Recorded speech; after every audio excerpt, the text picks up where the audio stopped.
Someone that has talking about someone that has to step up and looking at the rankings that were released by the Pro Football Focus, they still have Jimmy Garoppolo as a third tier quarterback. You wouldn't think that for a quarterback that took his team an eyelash of their sixth Super Bowl championship, but I think it just gives more fuel to the fire for Garoppolo to prove himself.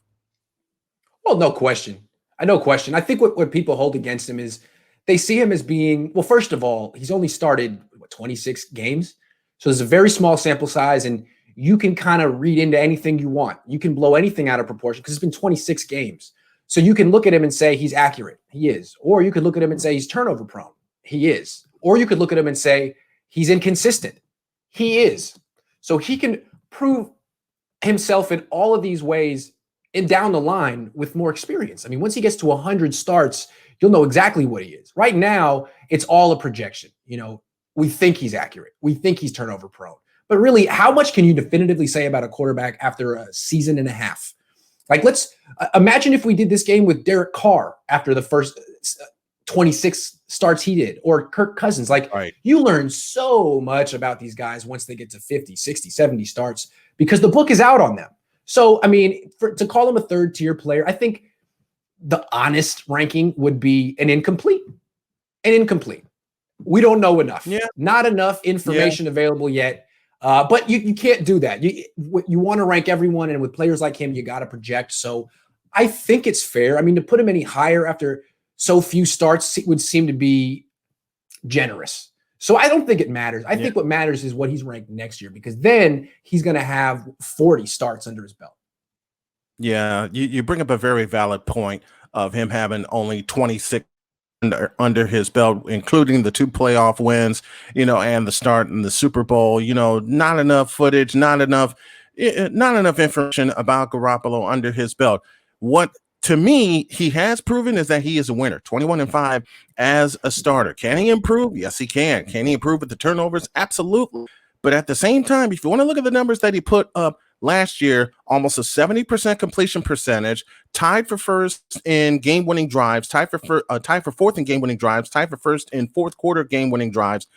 It's still an incomplete grade, but there's a lot to look forward to this year with Garoppolo having a year as a starter in that offense and working on the turnovers, working the way he has, working with Kyle Shanahan in that offense to get better. And as you said, and it's so true, now you can really put a book together on Garoppolo after this year. And I will hammer this point home, except for one game he took where he sat out because the game was well in hand.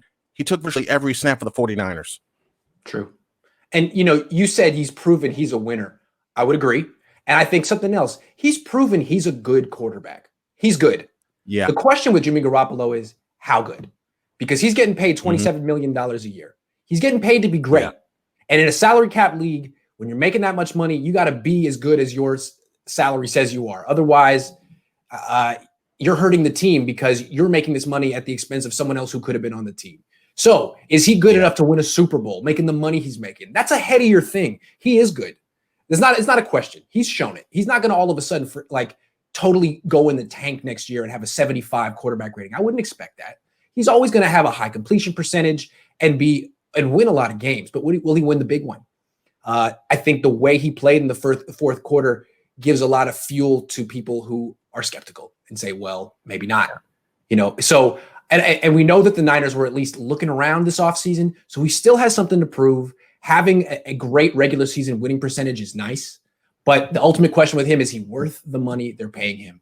And now that the cap's going down next year because of loss of revenue, no fans, a lot of teams are going to start thinking, can we afford to pay $27, $30, $34 million for a quarterback?